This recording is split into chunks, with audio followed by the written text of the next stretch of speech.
मैं प्रकाश पांडे प्रकाश इंस्टीट्यूट में आपका हार्दिक स्वागत एवं अभिनंदन करता हूँ। बहुत दिनों से मांग चल रही थी कि मैं यूट्यूब चैनल पे और दूर दराज के लोगों को भी सस्ती शिक्षा उपलब्ध कराऊं, उन्हें भी पीसीएस, केजीएस, आईएएस, केजीएस तथा पीसीएस-जे, एपीओ, समीक्षा अधिकारी इत्यादि के जीएस से लाभान्वित करूं। तो मैं आया। हम लोग आज एक टॉपिक को चुनते हैं जिसका नाम है कोहिनूर हीरा का इतिहास। इस कोहिनूर हीरा के इतिहास में हम चर्चा करेंगे कि कोहिनूर हीरा कहां से निकाला गया, कहां पहुंचा और वर्तमान में कहां पे मौजूद है, इस समय कहां पे मौजूद है। इसको एक वेन डायग्राम के माध्यम से, एक चार्ट के माध्यम से मैं दिखाने का प्रयास करूंगा। सबसे पहले तो कोहिनूर हीरा देखा जाए गोलकुंडा के खान से निकाला गया। गोलकुंडा उस समय तेलंगाना राज्य में आता था और तेलंगाना राज्य का शासक प्रताप रुद्र देव था। प्रताप रुद्र देव तेलंगाना का शासक था। उस समय दिल्ली सल्तनत का जो शासक था वह अलाउद्दीन खिलजी था। अलाउद्दीन खिलजी ने अपने सेनापति मलिक काफूर को दक्षिण भारत पर आक्रमण करने के लिए भेजा। दक्षिण भारत में देवगिरी को जीतने के पश्चात 1707-8 ईस्वी में मलिक काफूर ने तेलंगाना पर आक्रमण कर दिया। प्रताप रुद्र देव ने बिना किसी सशर्त ही समझौता कर लिया और समझौता करने के पश्चात उपहार स्वरूप मलिक काफूर को कोहिनूर हीरा भेंट किया। मलिक काफूर ने इस कोहिनूर हीरा को अलाउद्दीन खिलजी को देने का कार्य किया। अलाउद्दीन खिलजी की जो मलिकाए जहां थी, जो पत्नी थी, वह कमला देवी थी। उसे मलिकाए जहां की उपाधि दिया था। कमला देवी गुजरात के शासक रायकण देव की पत्नी थी, जो गुजरात जीतने के पश्चात बंदी बना के दिल्ली लाई गई थी और उसी से अलाउद्दीन खिलजी ने विवाह कर लिया था। कमला देवी के गले का हार कोहिनूर हीरा बना। कमला देवी ने अपनी पुत्री देवल देवी को कोहिनूर हीरा दे दिया और देवल देवी से कोहिनूर हीरा बाद में व्यापारियों के हाथों में गया और व्यापारियों से हाथों से होता हुआ यह ग्वालियर पहुंच गया। इस बीच में कोहिनूर हीरा का इतिहास कुछ देर तक लुप्त हो जाता है और फिर उसका इतिहास शुरू होता है जब बाबर का भारत पर आक्रमण होता है। बाबर इस कोहिनूर हीरा को ग्वालियर के शासक विक्रमजीत सिंह से छीनता है और छीनने के पश्चात यह कोहिनूर हीरा अपने बड़े पुत्र हुमायूं को भेंट करता है। लेकिन हुमायूं के दुर्दिन के दिन आ जाते हैं जब से सासूरी निरंतर उस पर आक्रमण करना शुरू करता है और हुमायूं शरणार्थी का जीवन जीने के लिए मजबूर होता है। ऐसे घड़ी में देखा जाए तो कोहिनूर हीरा उसके हाथों से निकल जाता है और व्यापारियों के हाथों में चला जाता है। दक्षिण भारत का एक मशहूर व्यापारी है जिसका नाम है मिर्जुमला। वह दक्षिण भारत में मंत्री भी है, दक्षिण भारत का एक प्रभावशाली सरदार भी है और ये कोहिनूर हीरा मिर्जुमला के पास चला जाता है।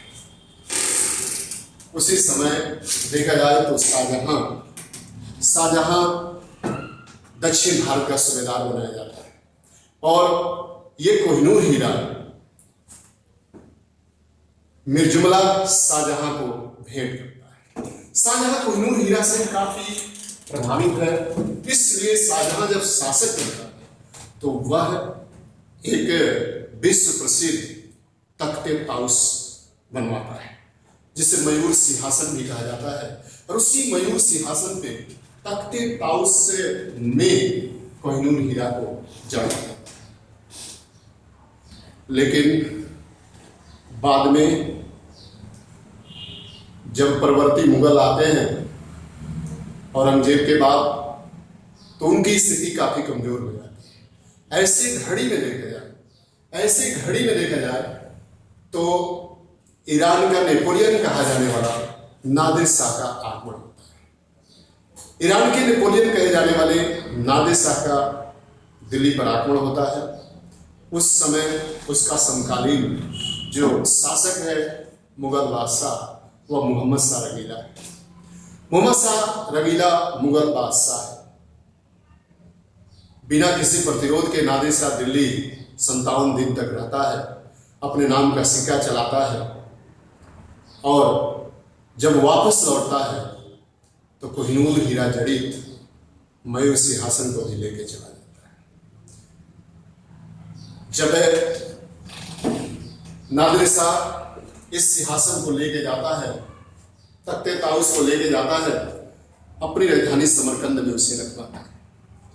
समरकंद में रखवाने का काम करता है, लेकिन बाद में नादिर शाह की हत्या हो जाती है, जिसके कारण गृह युद्ध हो जाता है और कोहिनूर हीरा उस सिंहासन से निकाल लिया जाता है, शाह शुजा के हाथों में आ जाता है। शाह शुजा काबुल का शासक है, लेकिन कुछ क्षण के लिए गद्दी उसके हाथों से छीन जाती है। कुछ समय के लिए वो गद्दी से हटा दिया जाता है, जिसके कारण शाह शुजा मदद मांगता है पंजाब के शासक रणजीत सिंह से। रणजीत सिंह उसकी मदद करते हैं और मदद करने के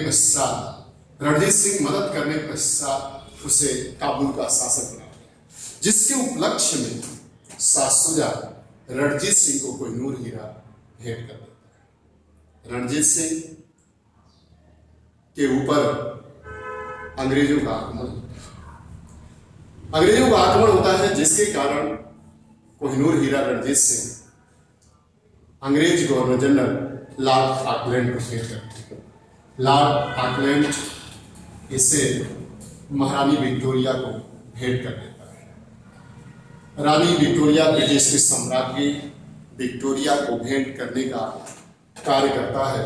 विक्टोरिया इसे अपने क्राउन में जड़वाती है, लेकिन बाद में इसे कोहिनूर हीरा को निकलवा के ब्रिटिश म्यूजियम में रखवा दिया जाता है। आज कोहिनूर हीरा ब्रिटिश म्यूजियम का शोभा बढ़ा है। आज कोहिनूर हीरा ब्रिटिश म्यूजियम में मौजूद है। दूसरी तरफ एक तो इतिहास इसके आने और जाने का है। एक इतिहास ये भी है कि कोहिनूर हीरा को बहुत ज्योतिषाचार्यों ने अशुभ माना, इतिहासकारों ने अशुभ की दृष्टि से देखा।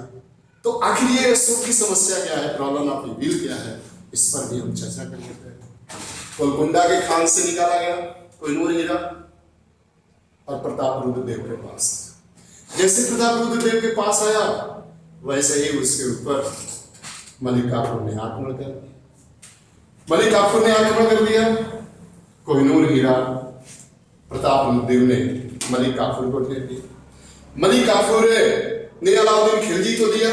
अलाउद्दीन खिलजी कोहिनूर हीरा पाने के पश्चात बीमार हो गया। कमला देवी को दिया। कमला देवी को जैसे मिला, अलाउद्दीन खिलजी की मृत्यु हो गई।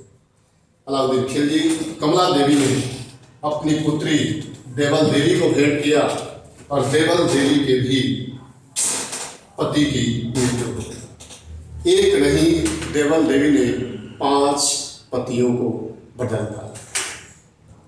जो शासक बनता था वही विवाह करता था देवल देवी से, लेकिन सब मरते जाते थे। इनके लिए भी यह शुभ रहा।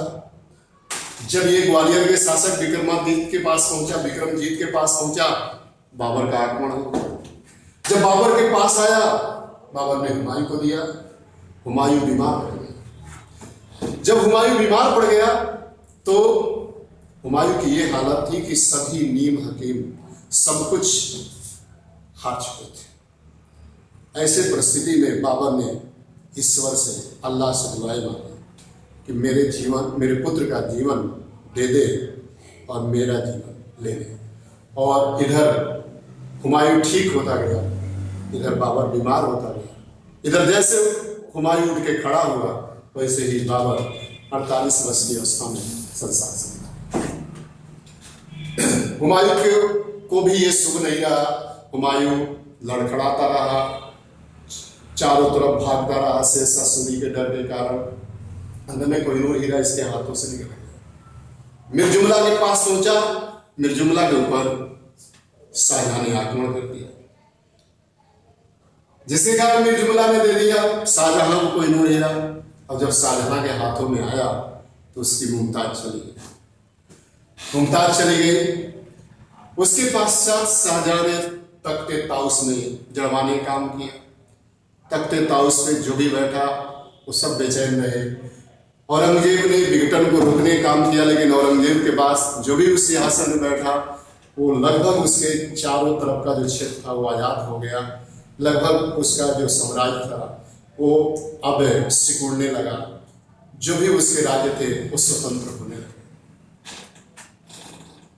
इसे तख्ते ताउस को 1739 में नादिर शाह, जिसे ईरान का नेपोलियन कहा जाता है, वो लेके गया। और जब वो नादिर शाह लेके गया तो नादिर शाह के पहुंचते ही समरकंद में गृहयुद्ध छिड़ गया और नादिर शाह मार डाला। नादिर शाह के बाद ये शाह शुजा के हाथों में आया और शाह शुजा के हाथों में जैसे आया वैसे ही यहां से उसके हाथों से काबुल निकल गया, काबुल का राज्य चला गया। दूसरी तरफ है देखा जाए तो रणजीत सिंह को उसने दिया।